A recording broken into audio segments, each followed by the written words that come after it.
Hey, I'm Jade Keogh. And hello from me too, I'm Grace Seeley. We both play for the Millwall Lionesses and are sponsored by the No One Likes Us talking team. Why not sponsor one of our teammates just like they do? To find out how, just email kwebster@millwallcommunity.org.uk. I'll say that again. kwebster@millwallcommunity.org.uk. In your email, say who you want to sponsor and we'll get back to you with the sponsorship details and what to do next.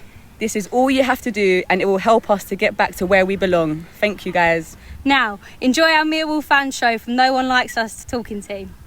Come on, Mir.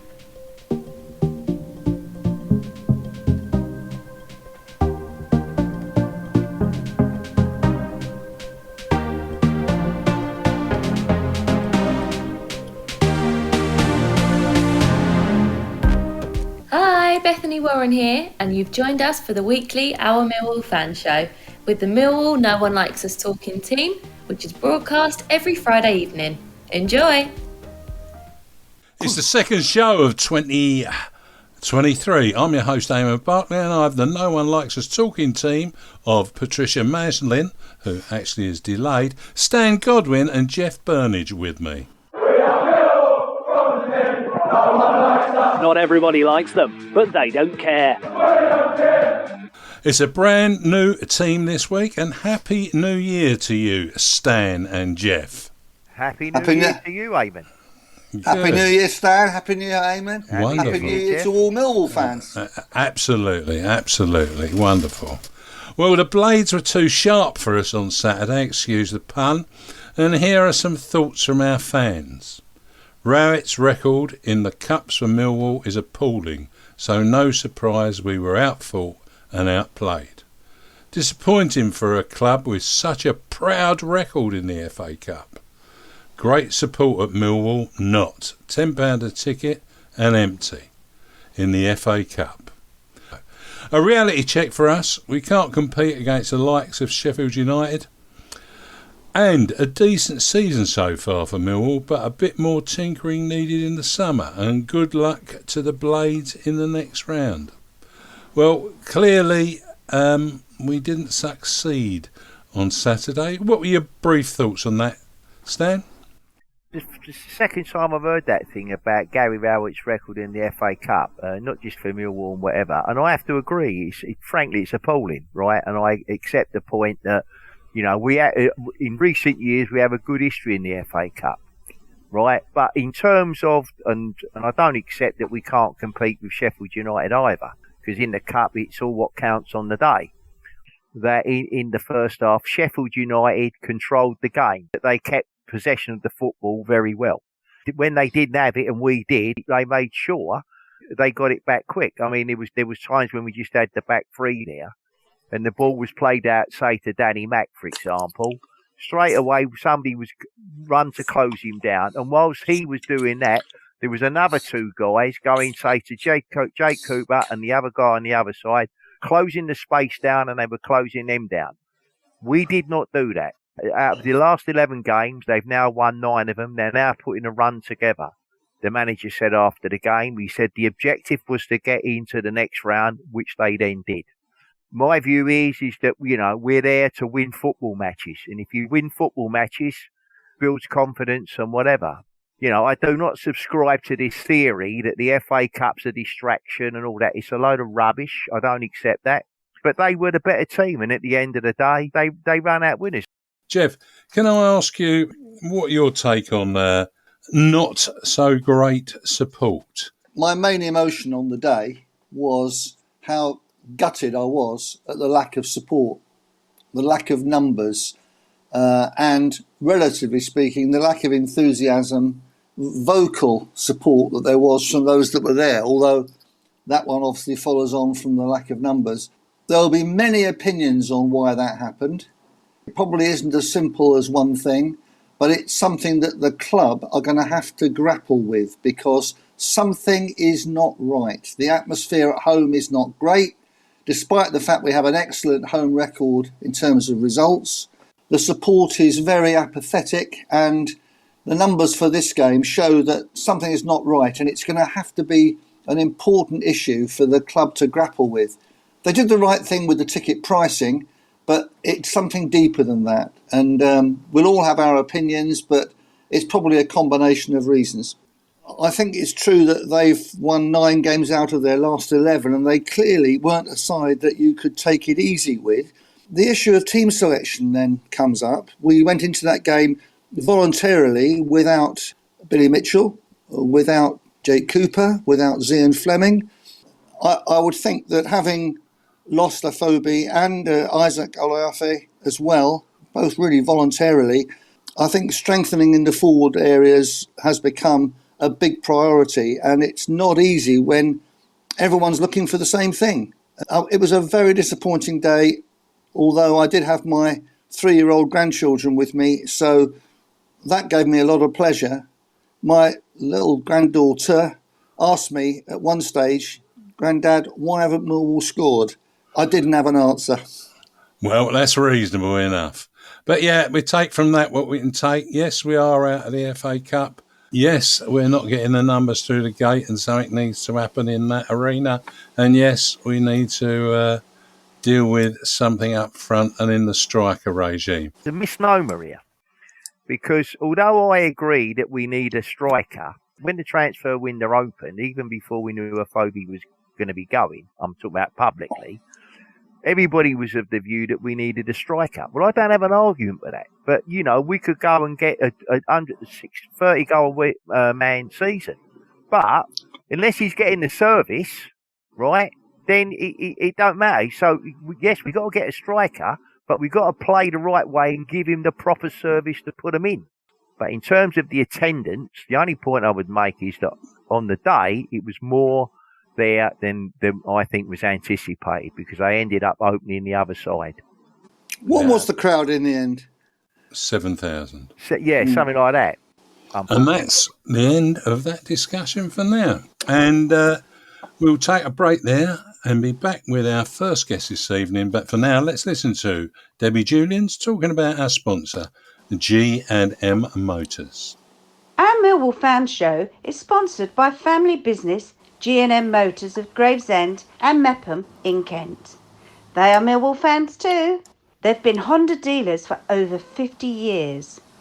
At G&M Motors Gravesend you can purchase a new Honda.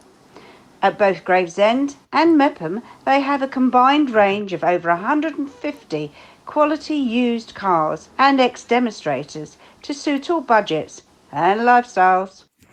They also offer a comprehensive range of repair and maintenance services to ensure your vehicle stays reliable, safe, and retains a higher value with trust.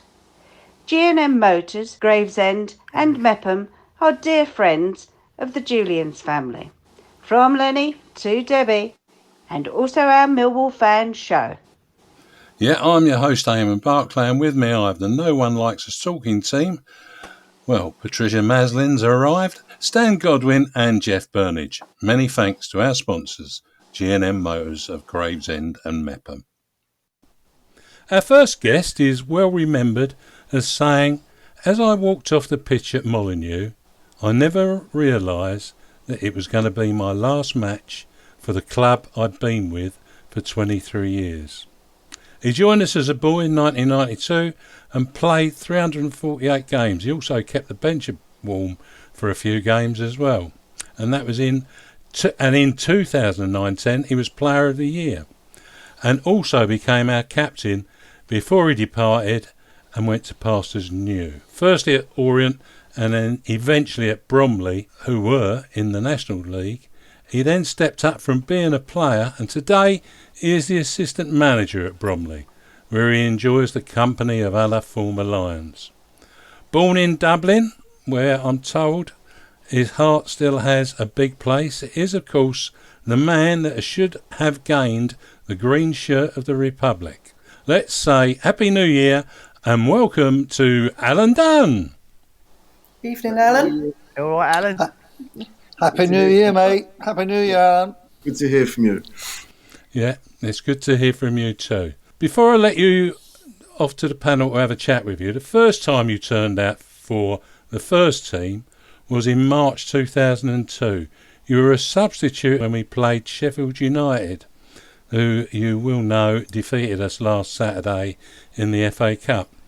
How do you remember your day in 2002? Oh, what a night. Yeah, I remember it clearly because obviously being away and making your debut.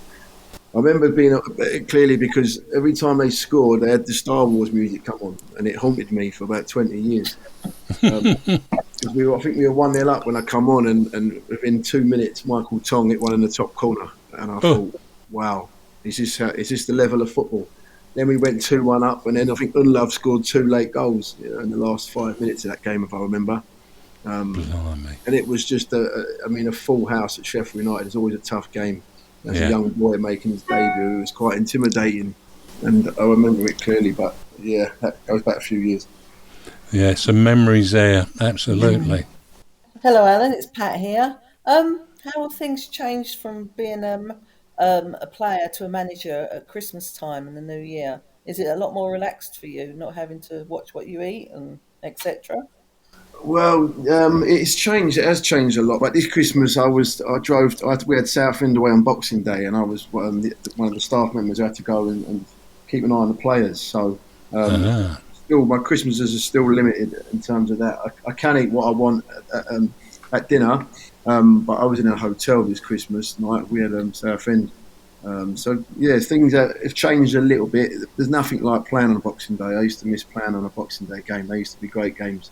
Because they're always regionalised, they're always derby games. So, but this year, I spent my Christmas night in a hotel at Southend, but we won the next day, so that's normally my Christmas. It don't beat plan. You can't ever beat plan. Plan's the best thing ever. The next best thing is coaching and managing, and that is, for me, unfortunately, the next best thing I can have to playing football. You don't miss being Santa then? Yeah, Santa. No, I miss all the banter change room at Christmas and stuff and all that. But, football for me. I've never been out of football. So since the age of 15, I've always been in football. My weekends have always been decided by football. My Christmas has always been wrapped around football. I've never had a Christmas off really. It's always been the same as any other footballer. It's work for me. Yeah. Right, Alan, how are you, mate? All right. Yeah, I'm very well. Yeah, very well, thank you. Yeah, good. Now, you're at one of the 7 former captains at the Den on Thursday, the 26th of January, for the Millwall's first ever captain's evening, along with Steve Morison, Robbo, Stuart Nethercott, Les Briley, Alex Pearce, and Tony Craig. Would you say you know them all well, or just some of them and not others? I played with Morrow, played with Nethercott, played with Tony Craig. I think I played with them all other than the Alex Pearce, I think. Most of them I played with, yeah. Les Briley's there, isn't he? I don't think I played with him. Yeah, I'd be surprised, yeah. I didn't play with him, but yeah, I know them all well. Les coached me, and Robbo, Morison and Tony Craig are still in contact today with, who I speak to. And I've seen Nethercott around. It was only Alex Pearce I think I didn't play with. So we still speak, we're still close. We still talk about the good days at Millwall and being at the club and miss it. I spoke to Robbo today, in fact. He's coming to our game Saturday to watch Bizarre Topolaz. So I've got to leave him a ticket on the door, Robbo, on Saturday. So there you go. Yeah, right. And how is the young kid doing? I've watched him a few times because I go and watch the 23s. Sometimes I see Jeff, sometimes I don't. And I see him play at Dartford in pre-season, and he's someone we were monitoring. And we've had some good loans from him over the years, like Alex Mitchell and a few others. He came in at Southend away for his first game. It was his first senior game. And that ain't easy at Boxing Day. I think there was 11,000 there that day. And I thought he was excellent. And I thought we've had 2 clean sheets since he came in. And we had Wrexham on telly on Tuesday, which was, again, the biggest game he would have played in. And they're a side that beat Coventry. They're a big, powerful side with a load of money, a big club. And again, I thought he was outstanding. So he's got that Millwall DNA in a player. He's resilient. He likes to tackle. And I think Robbo's done really well working with him in the Nude show. We're delighted to have him. He's got that Millwall DNA for sure. It's Jeff Burnige here, Alan. Right. I enjoyed watching the game against Wrexham the other night, and I was also at Dartford for that pre-season game you mentioned. I think we were playing 3 at the back, and he was a bit cautious first half, and then got forward a lot in the second half, presumably under instructions, and did okay. Now, talking about left backs, your old teammate Tony Craig has now played in excess of 700 Football League games, reaching that landmark this season, having made his debut in 2002-03. Did you ever think Tony would ply his trade in the Football League for so long as he still does for Crawley? It's a good question, Jeff, and I spoke with Tony this week about it. And funny enough, you say his 700th game was against Gillingham for Crawley, and I was there that night and watched. I was his guest, so I've actually watched his 700th game. And I was speaking about Tone. I remember when he first joined us, and when he first trained with us. He was obviously a scruffy young lad, but he had his shin pads on. He had his shin pads on always, and he was the only one in training who had shin pads on at a young age. And I thought to myself, he's keen. What a keen lad! But you could see in Tony, he was the Mill type player. Again, he was. We were never the greatest players, Jeff, but we had big hearts, and we were 100% always. And you could see that in Tony, and it is like a Mill DNA. We always gave 100%, and you can see that in Tone, that he'd go on to have a long career. To play to 37 is an incredible achievement, because the body packs in around 34, 35. But he took care of himself, Tony, a professional as they like, everyday professionalism, and he was a credit to himself, because to play that long in a football career and play 700 games at any level is remarkable, and I hold my hat off to him. And I'm very proud to say I've been through 700 games, Jeff. Yeah, there's a good few others at that time who say exactly the same, that he applied himself so well to training, and perhaps wouldn't go out for a drink either with the lads. Not as much as me, but yeah, he'd had a few. Yeah, Alan, as you said there, I mean, not always the best, but Millwall at heart.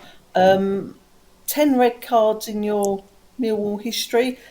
That seems a bit excessive, but the type of player you were, especially at fullback there. But, I mean, you did play further up the field later on. Was it wiser who put you in the midfield? Did you enjoy that more? Yeah, I didn't think any of them were red cards, but I'm a little bit biased, to be honest. Strange. You know what refs are like. But I was sort of like, I was a sort of jack of all trades. I could do a little bit of everything. So Wisey liked me in the middle, because I used to have a tackle, I used to be quick, I used to run about, and I used to be fit. And he liked to have that in the engine and do it park. And I did enjoy it. I scored 8 goals in League One in midfield, which looking back on it now was that was the year Marvin Elliott left. Me and him were midfield, and I got 8 goals, and he got to move to Bristol City. I played right back for Mill. I played left back. I played anywhere. You'd play anywhere for the club. You love it. You would play anywhere. And I was fortunate enough to have that. And in the end, the back end of my career, I ended up playing centre half. Yeah. So I was like I said, I wasn't great at one thing. I was okay at lots of things, but I did enjoy it. And then when Kenny came back in, he moved me straight back into right back, which was what I learnt my trade at, right back. I was ultimately a right back, and that was what I knew best, and stopping wingers. But I did have a couple of seasons in the middle of the park, and it was good. But ultimately, I wasn't good enough to be in the middle. Right back was my position. Alan, you got a few former Millwall players there at Bromley: Steve Harris, Byron Webster, George Alexander. We've already mentioned the other guy, Topolo. How are the others getting on, mate? Yeah, look, Webster's the captain, and I've had Webster in for I think 3 seasons now, and we had Liam Trotter the year before. There's certain types. If you've had a Millwall pedigree, then there's certain sort of players that have that pedigree and have been coached from Millwall, and they're the sort of players that we can get. I'm always looking at 23s or players that are coming to the back end of their career that we might be able to get. Webby's done really well as a captain. I mean, we won a cup. Made history last year. He lifted that at Wembley. He's great for the boys. He's been there, he's done it, he's experienced, he speaks well, and I think Webby's 35, 36 now, and he's still playing and fit, and he still plays week in, week out. He's played every minute, I think, of every game this season for us, which is a credit to him as well, because our league is brutal. and it would. He's seen that it's a brutal league. So, and Liam Trotter came in last year. He left the back end of last year. They bring experience. They're good people. They've got a good values about them because they've been at Millwall. We've got George Alexander there who isn't playing at the moment. He's young and it's his first season, I think, or second season in men's football, so he's still learning and developing. And that's what we need, a mix of experience and young players. And I'm always watching at Millwall, keeping an eye on the young ones because I think they can add value to us. And Millwall have got always had a great system for producing players. So I like to keep an eye on them, and I'm always in contact with Robbo, so I get the heads up, and we've got that relationship, and it works well because we're like a little baby Millwall, if you like. We're on the up, we're growing, we're a club trying to compete to get into this League Two, which I don't think we're far off. No. I mean, can I just add? I mean, I think with Byron, I mean, where we was, I mean, he left Millwall, didn't he? And everybody, I think he went back north. Hello.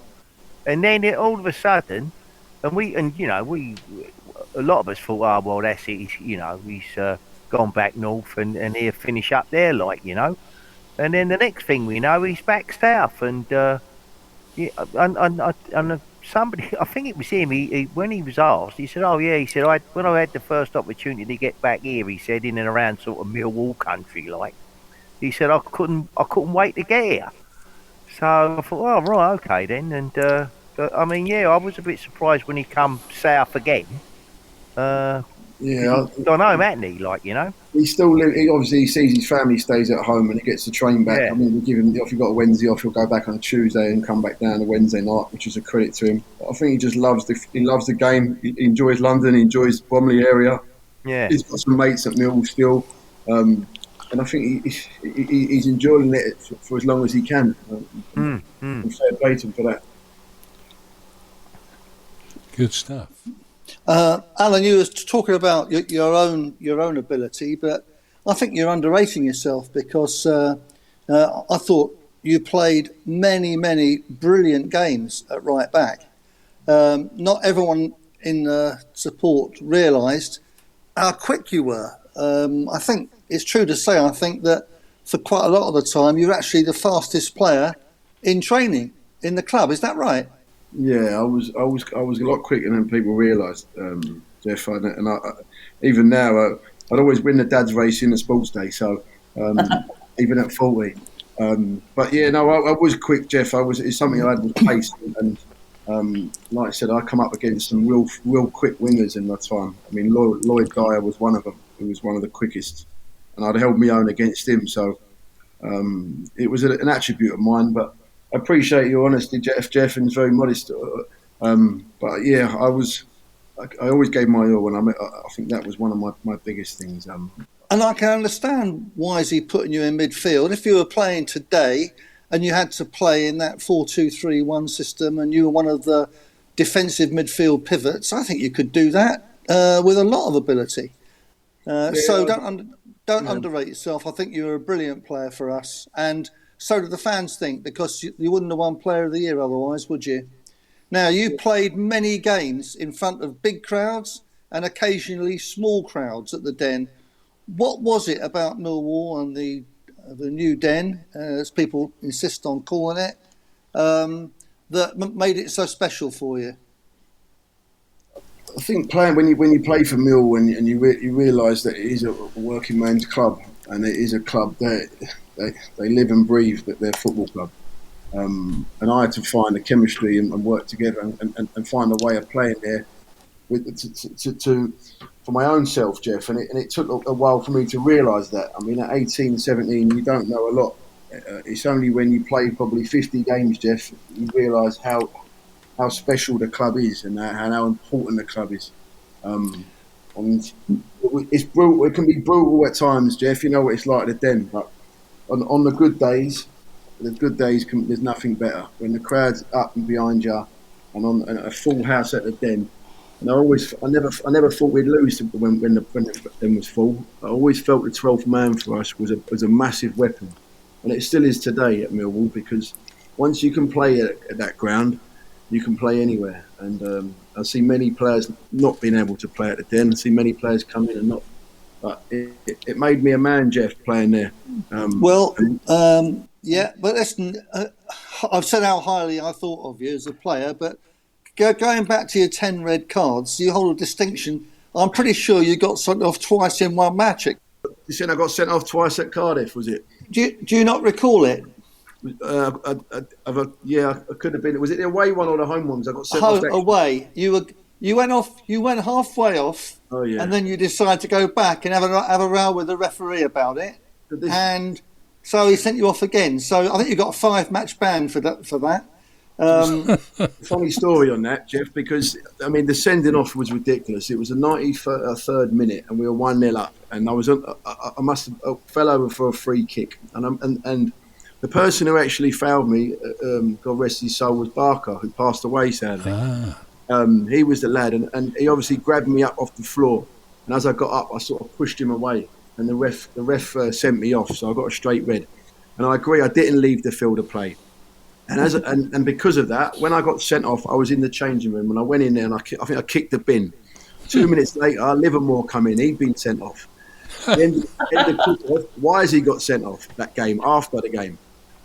So there was 3 sending offs in that game. I appealed it, Jeff, and because it was my second red card of the season, they done me 4 games, and because I didn't leave the field of play, they done me 2 games. They gave me a 6-game ban. A 6-game ban for that. So. And when I was coming out of the FA hearing, there was a load of paparazzi as I was coming out, and I thought it was for me. It was Harry Redknapp walking in. I ended up going to Dubai for a week. I mean, why is he saying to me, "Look, you got about a month off. You got to get yourself away." So I think I went away with Amy. I think for a week in Dubai. So I had 6 games for something that was minimal. Did we win the game in the end, Al? Sorry. Did we win the game in the end? We won 1-0, yes, we did win 1-0. Right. It was the old Cardiff Stadium, so... one of my 10. That can't be bad. Then the other one was on Bellamy, I think, at the home ground. Oh, well, that was welcomed, I think, so I don't know why, but it was. Alan, I mean, it's great to hear from you and talk with you. You've always got some great stories to bring.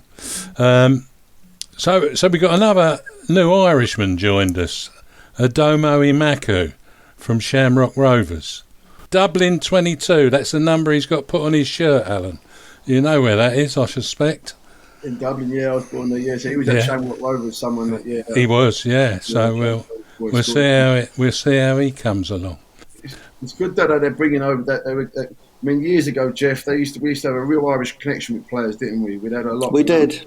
When I was 15, 16, 17, there was a huge connection. And Irish football, for some reason, over the last decade, has seemed to have gone backwards. And you're not getting the street kids and the talent more from Ireland.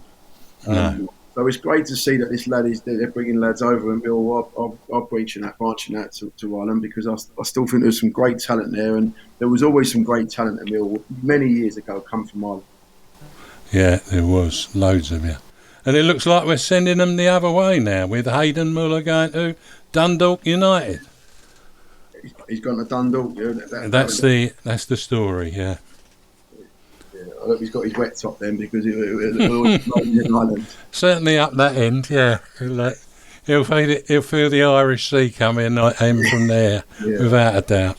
But it's brilliant, Alan. Brilliant to have you on as usual. As I said, as you know, the finest tradition of the show is to ask you to give us a score prediction ahead of our game, which is at Middlesbrough this Saturday. How do you think that'll finish? It's at Middlesbrough, yeah? Yeah, at Middlesbrough. Well, we've always done well at Middlesbrough. Whenever I played there, we always used to win. So I'm going to go for a 1-0 Millwall win. 1-0 Millwall win. That'll do us nicely. Get us back to winning ways. And another clean sheet. That would be exactly what we would want. Anyhow, thanks for coming on the show. It's been brilliant. Once again, all our best to Amy. And, God, those children must be getting taller and bigger, I should think, by now. 16 and 12. Lola's working at Bromley, so she's... Wow. Yeah. That's gone by quick, isn't it? Yeah, they grow up fast. They're only on loan to you, really, aren't they? And they are. So until they become the other adults in your house. That's what it is. Yeah, I know what you mean. Anyhow, all the best to them, and hopefully you can come and join us again either just before or just after the season concludes, and we can chew over the meat of season 22-23 at Millwall and Bromley. Appreciate it, guys. But I wish you all the best. Happy New Year to you, and good luck for Saturday. And hopefully, we'll speak at the end of the season with Millwall in the Premier League. Yeah. All the best. Cheers, Alan. Yeah, the best to you, mate. Thanks. Cheers, Alan. Good luck Saturday. Cheers, Al. Yeah. Thank you. Ta-ra, mate. Bye. That was lovely, isn't it? Always lovely to talk to Alan Dunne. You can't beat it. He has a good chat. We'll take a break there and listen to what fantastic fanatics offer both to us and, of course, Millwall. Hi, I'm Richard Gordon, and I'd like to invite you to become a Fantastic Fanatic. Fantastic Fanatics is a great way to raise funds for your sports club. Sign up today, find your club, and securely register your everyday debit and credit cards. Every time you spend with our retail partners, they pay a percentage back to your club. It costs you nothing, and you can win cash prizes along the way. Visit fantasticfanatics.com and help your club be the best it can be. I'm your host, Eamonn Barclay, and with me I have the No One Likes Us talking team of Patricia, Maslin, Stan Godwin and Jeff Burnige. If you want to get something in the sales, because they're on at this moment, in fact they've been on since before Christmas, but never mind, why not spend through the Fantastic Fanatics site and give a bonus to the Millwall Community Trust? It will help them deliver the very many activities that they do across all age groups in our communities. Let's hear from Ellis Barr. Ellis here. Thank you for watching my videos. Now to hear what the Millwall Lionesses and Romans have been up to, and to hear who is next up for Gary Rowett and the Lions. Come on, Millwall! Happy birthday. You're 11th this year. That's another one who's growing up in front of our eyes. Have a great 11th year. Keep us posted with your videos on what you're up to. Happy birthday, Ellis. We have news from Millwall Romans and Pride and a Lionesses preview from Jeff Burnige. Jeff, I think it's over to you. It's another massive match for Millwall Lionesses this Sunday. They've now returned to action after their Christmas break and now face National League Gillingham in the Kent FA Cup semi-final at the Bourville Stadium, Chatham Town FC on Sunday at 2:30. They've only played twice since that epic FA Cup tie against National League Gillingham back on November the 13th, which they lost 5-4 on penalties after heartbreakingly leading 2-1 until the very last kick of the game in extra time. And also, they've now lost their lead in the London and South East Regional League due to their inactivity, which has included 3 matches being postponed, including last Sunday's match with Dartford. This inactivity has now resulted in some new players not yet eligible for this semi-final, but it therefore gives the side that got the Lionesses to the top of the league and to this semi-final the chance to prove that they will not give up their starting places easily. It's a problem which will be very welcome to manager Jack Wheeler. Meanwhile, Gills will have a new face in the manager's seat in the dugout in Dan Logue, a much respected former coach of Millwall at both junior and senior level. He will be keen to start with a semi-final victory over his old club, and Gillingham will again start hot favourites as they are 2 levels above Millwall. But I'll be reporting on the outcome next week. Well, there you go. What do you think of that, Pat? Well, it's a big game for the girls again. Be nice to get a few Millwall along there to watch them. I didn't hear a time of that on Sunday. Did I miss that? 2:30 kick-off. How much is it to get in? Well, usually you can sneak in, but I think as it's a cup semi-final, they're actually charging a £5, which is a bit strong for women's football, but there you are. So officially it's a £5. But you can always ask for a senior citizen discount. Well, I'm actually at the Romans and Pride this Sunday, but this sort of weather, I can see that getting cancelled. So if it is, I'll come along now. Well, there you go. No, I think they'll be playing the old Romans and Pride. You watch out. I promised You to go watch along out. and do their photo shoot Sunday. Yeah, well overdue, allegedly. Stan, how about you? You any thoughts on that return against Gillingham? And then when they played Gillingham before, the wheels slightly come off, and hopefully they'll win and they get back in a normal form and get up the league again or recover the top status and all the rest of it. So that's good. Let's hope they get there. I'm sure the game will be on, everyone, because it is a stadium down there, but it's got an artificial playing surface. It's unlikely to be called off, to be honest with you. Very unlikely. I think everyone wants that game on. But that defeat to Gillingham, it took a lot out of the girls. They lost their following league game. They won the game after that, but then they had these postponements. So let's hope they've got going again. It's a vital January for the girls because after this game, we travel to Worthing on the south coast, and it's Worthing that have taken our top spot in the regional league. So that's another crucial game. And the week after that's the League Cup semi-final. So, it's not a semi-final. It's about a quarter-final. So it's a very big month for Jack Wheeler and the girls.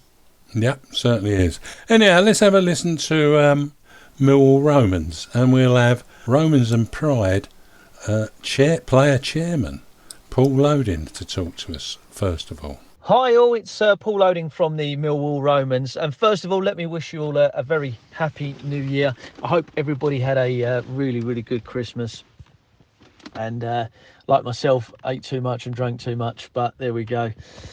Yeah, just a quick update. This season started again on Sunday last week with the Romans team playing away at the infamous Hackney Marshes. Horrible conditions on Sunday. The pitch was saturated, very windy, very rainy, bit of a slope on the pitch as well. We took the disadvantage in the first half playing against Phoenix FC based in the East End of London. We took the disadvantage in the first half with the wind and the rain all coming against us and the slope. It was a very strange game. To say the pitch was quite saturated, so playing it around in our normal style wasn't the easiest thing to do. We did some really good presses, though, really good attacks. Phoenix really didn't push us too much. I say we had a bit of advantage with the wind and a few through balls, but nothing to really trouble us.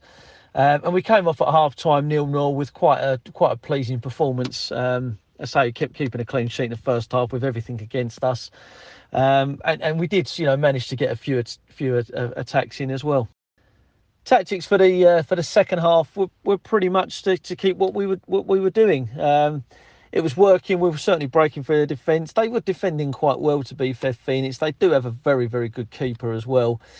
We had all the advantage, and they didn't trouble us too much in the second half. It did take us a while to actually break down with a goalkeeper mistake on their side from a shot from James Baker just outside the box to make it 1-0.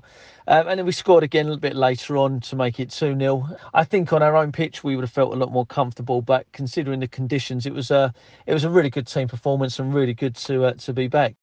This weekend it's the Millwall derby. It's Romans versus Pride at St Paul's Sports Ground, 1:15 kick-off. This was the one that was postponed from the start of the season. This was meant to be our first game of the season, but it'd be great to get all the guys together, and we'll see what happens on the day. We're also playing the same derby the following week. It will be similar kick-off at St Paul's as well. This weekend, Millwall away to Middlesbrough. I think it'd be a great opportunity to Millwall to leapfrog Borough. I'm going to say a 1-0 win to Millwall. Yeah, you're not the only one, Paul. That's very good, and let's hope that's the case. And of course you'll have our very own Patricia Maslin along at Salter Road to get that photo opportunity that she's been longing to do. If it's raining too hard, I can't, can I? We'll hold our hearts and our hands in the air for a sunny day. That'll do the job. Anyhow, the other one I caught up with was the captain of Millwall Pride, Andy Dolan, who was a bit rushed when I got hold of him, but here's his thoughts. So we went down 2-0 against Stonewall, which was a big improvement, to be honest, on the last time we played them. We lost 4-0 last time, but we weren't as competitive. This game we hit the woodwork twice, so we're going in the right direction.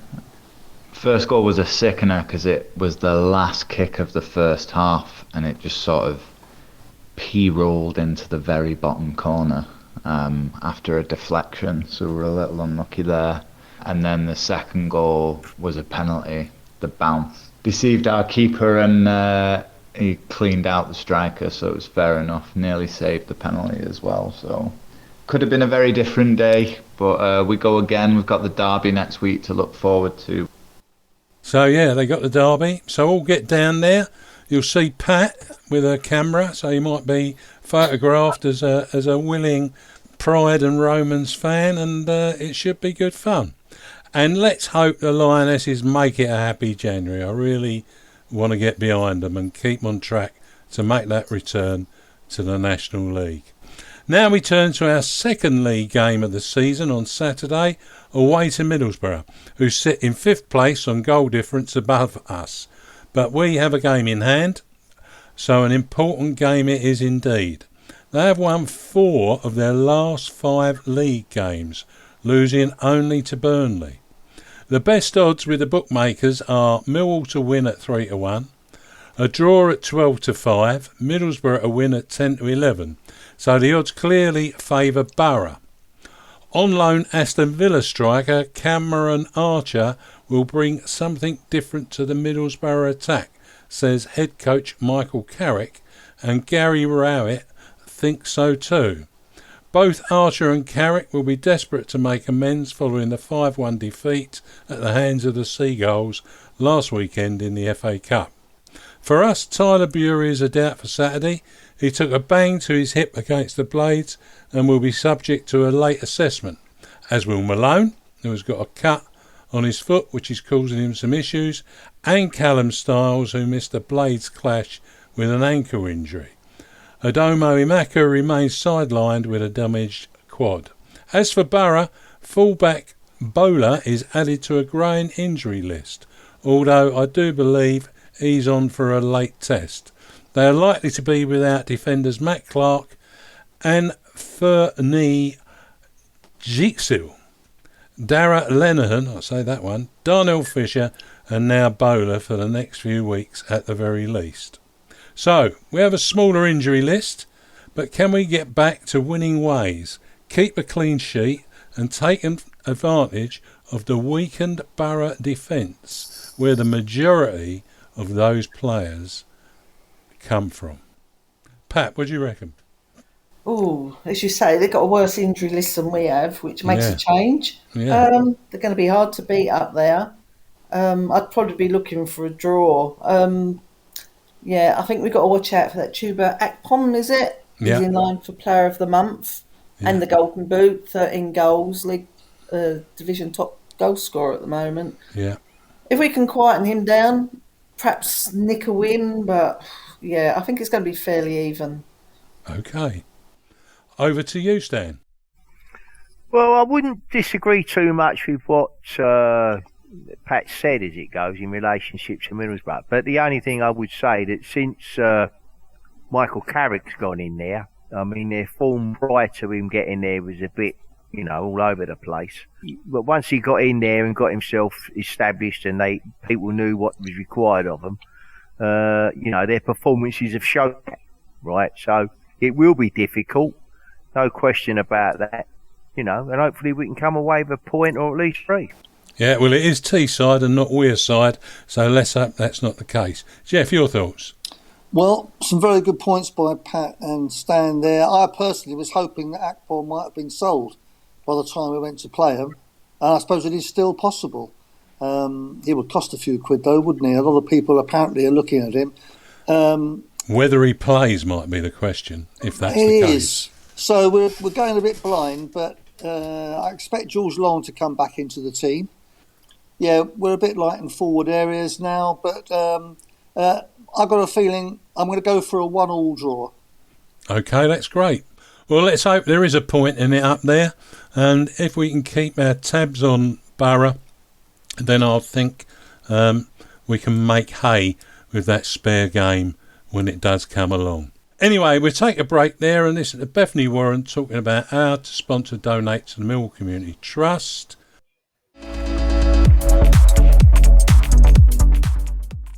The work of the Millwall Community Trust makes a big difference for people in Lewisham, Southwark and North Kent. Times are getting tougher, and to help them make a difference, you can help too, by making a donation. Give a one-off donation or a monthly amount. Your support is crucial in raising vital funds for their work, or by fundraising for them. If you are running, swimming, cycling, cooking, dancing, parachuting or anything else, why not do it for the Millwall Community Trust? Interested? Then either email inquiries@millwallcommunity.org.uk or phone 0207 740 0503. I'll say that again. Email inquiries@millwallcommunity.org.uk or phone 0207 740 0503. Thanks if you can. I'm your host, Eamonn Barclay, and with me I have the No One Likes Us talking team of Pat Maslin, Stan Godwin and Jeff Burnige. If you can do any of those things that Bethany mentioned, it would go a long way to support the Millwall Community Trust in meeting the needs of the community. Our second guest tonight is a business development and relationships manager for a central London law firm. Interestingly, the same law firm that I started my working life at. Wonderful. But she gets her kicks from football as a member of the Millwall Lionesses, and you hear her voice introducing the show each week. She is one of our two sponsored Lionesses, the other being Jade Keogh, and is a Millwall fan who has featured for the Lionesses before she rejoined this season. One memorable game took place in the Kent Cup final back in 2011 at Sevenoaks against the Train Spotters. Sorry, Charlton. But for now, let's say Happy New Year and welcome Grace Seeley. Hello, Grace.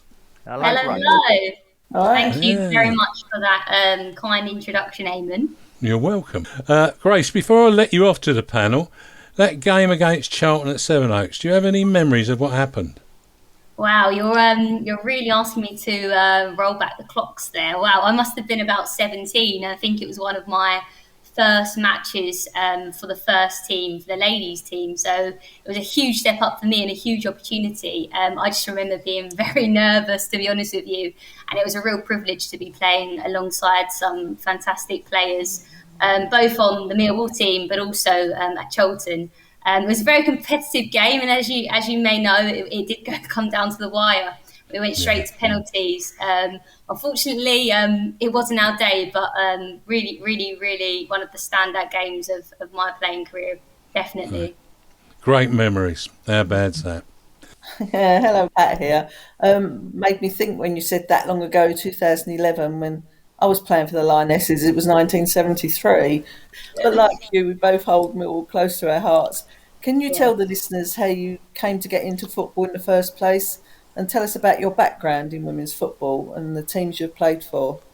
Yeah, no, absolutely, for sure. So I come from a football family, to say the very least.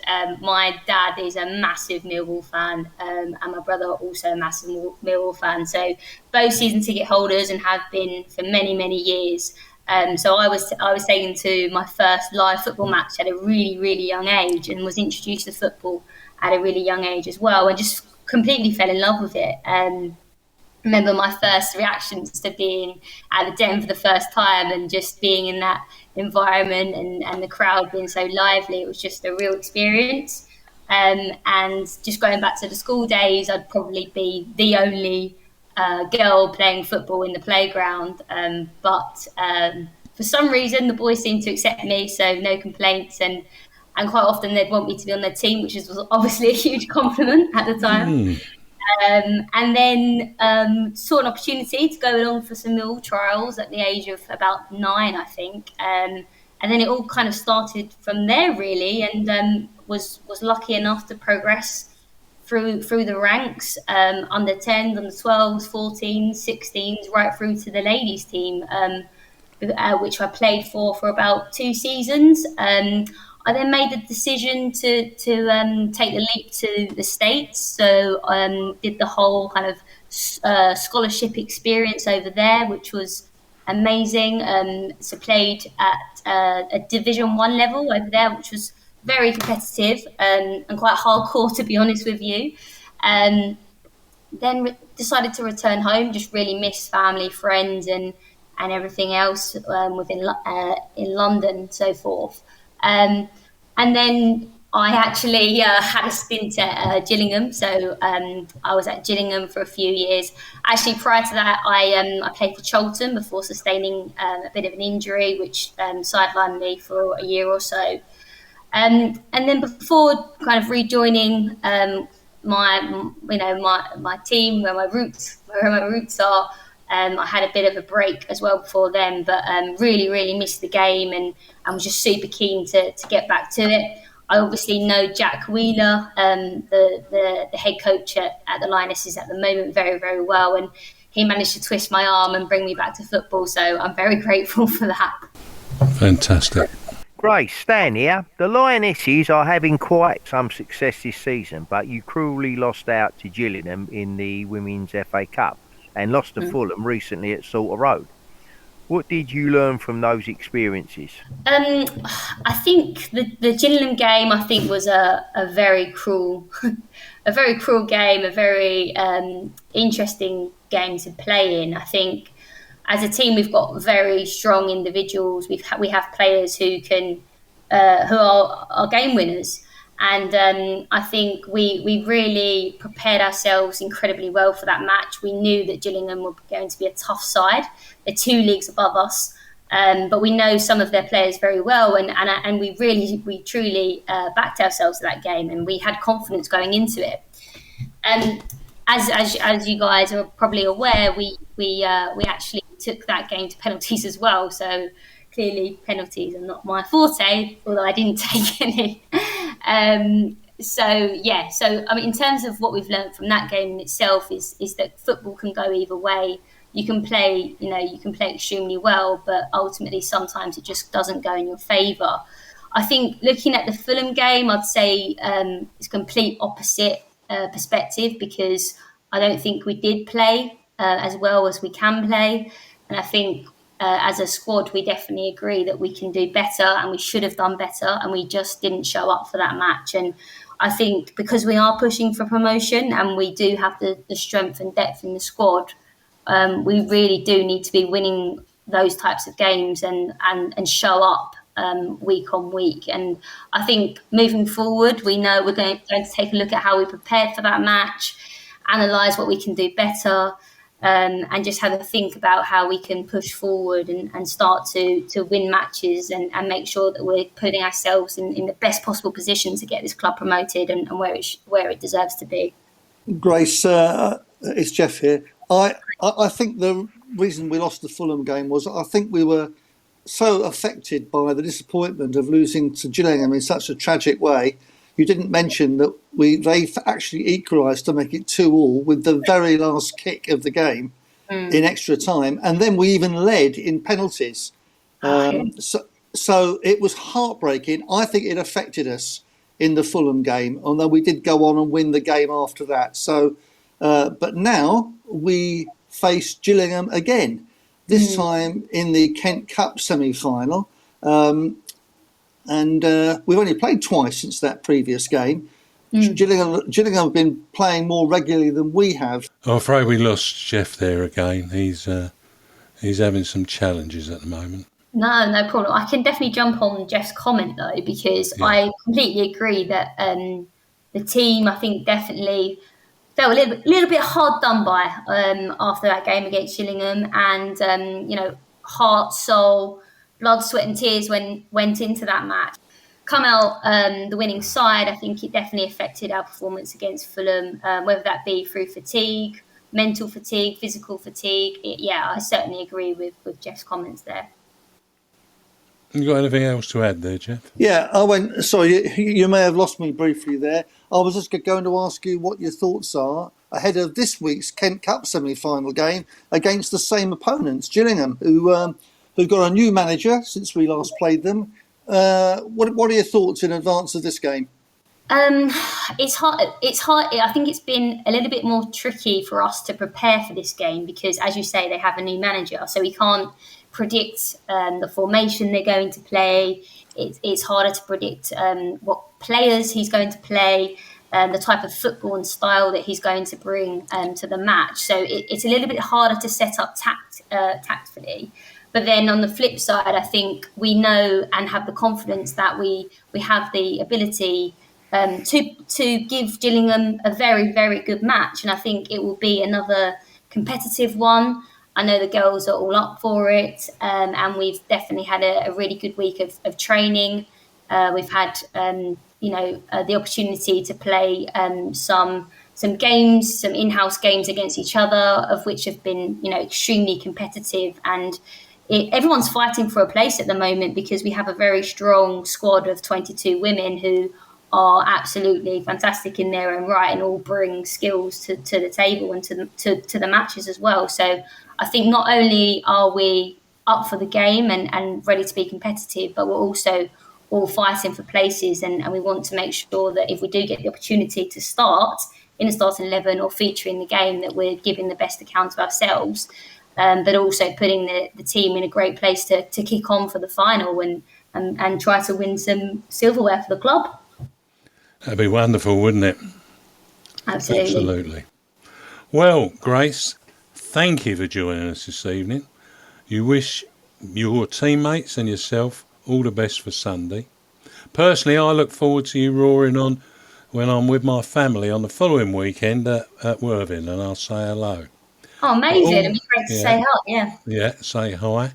So all the best to you and yours. We'll have to get both Jade and yourself back before the season ends.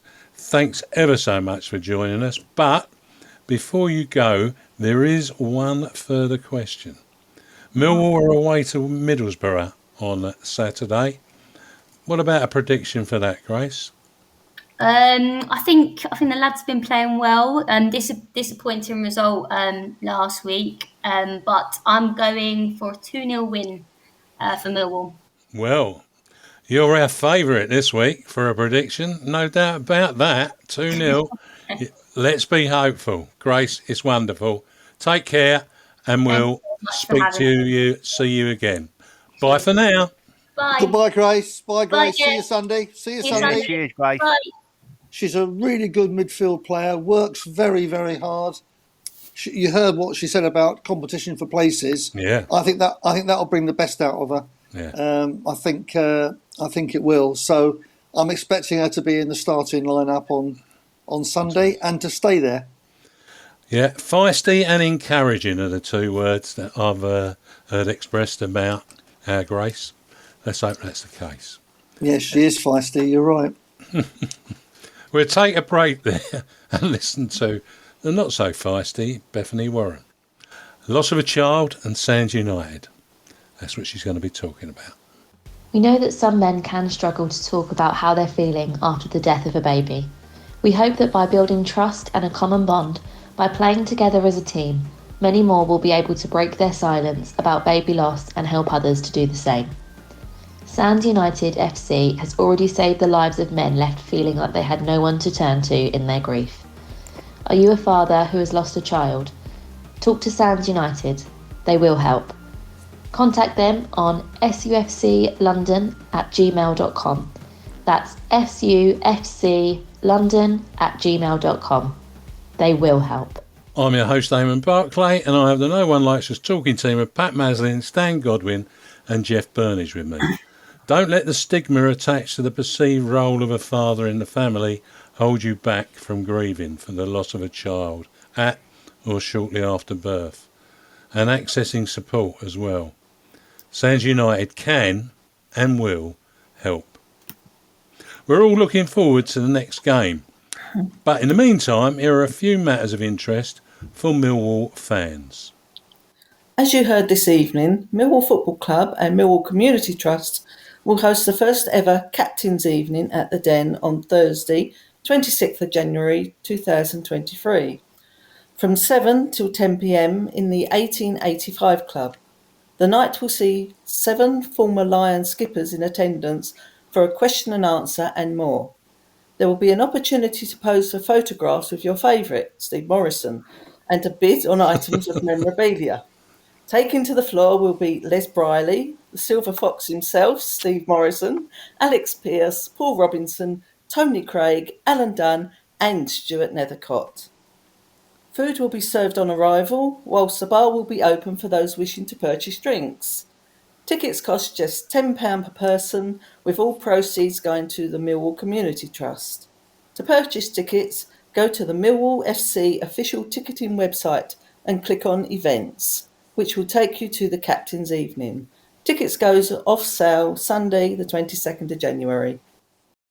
Next Friday, we see the return of broadcaster extraordinaire Johnny Burrow, who will host a panel of me again, Ted and George. There will be a review of our match on Teeside and a couple of guests too. Additionally, calling all Dockers, Dockers Day will return for the first time since 2019 for our game against Huddersfield Town at the Den on Saturday the 18th of March. Chris Bethel is the organiser. He's looking for former Dockers from the London Docks who had a great tradition in following Millwall to come along as guests on the day. If you know someone who was, or if you were a Docker, please contact Chris by email. That is Beths, BETHES, figure 1, figure 6, at hotmail.com. And that is all in small case. If you are on Facebook, you can contact Chris Bethel by messenger. You heard from the Lionesses that No One Likes Us Talking sponsors, Jade Keogh and Grace Seeley, earlier in the show. And why not sponsor a Lionesses kit yourself, like us, to help them get back to where they belong? If you are an organisation, you can get fantastic exposure opportunities for your business, just like Victoria Goalkeeper Gloves, Andy Rothery, Impetus Women's Football, Megan, Jay and Lola Baxter, Gianluca Sardi, and as mentioned previously, our good selves.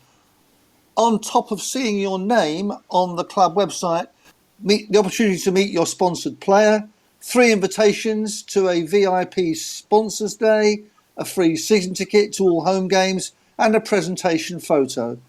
Kit sponsorship is £160 plus VAT, so to purchase, get in touch with the Lionesses by emailing Kelly Webster on kwebster@millwallcommunity.org.uk. I'll say that again, kwebster@millwallcommunity.org.uk. Gianluca Sardi, the new sponsor of Steph Patchy. Wonderful. Right, don't forget you'll be able to listen to the No One Likes Us Talking team bring reports from our games both home and away for both the Lions and Lionesses, and also updates on Millwall Community Matters too on Maritime Radio, broadcasting on 96.5 FM. Yes, look out for Jeff's preview on the sports programme this Saturday afternoon between 4 and 6. Additionally, you can find us on Instagram, Facebook and Twitter social media sites and all popular podcast sites. Thanks and good night, Pat. Good night, Leah. Thanks and good night, Stan. Good night, all. And thanks and good night, Jeff. Thank you and good night from me. Finally, let's not forget to keep it safe on the streets out there. Good night and many thanks for listening to the No One Likes Us Talking team.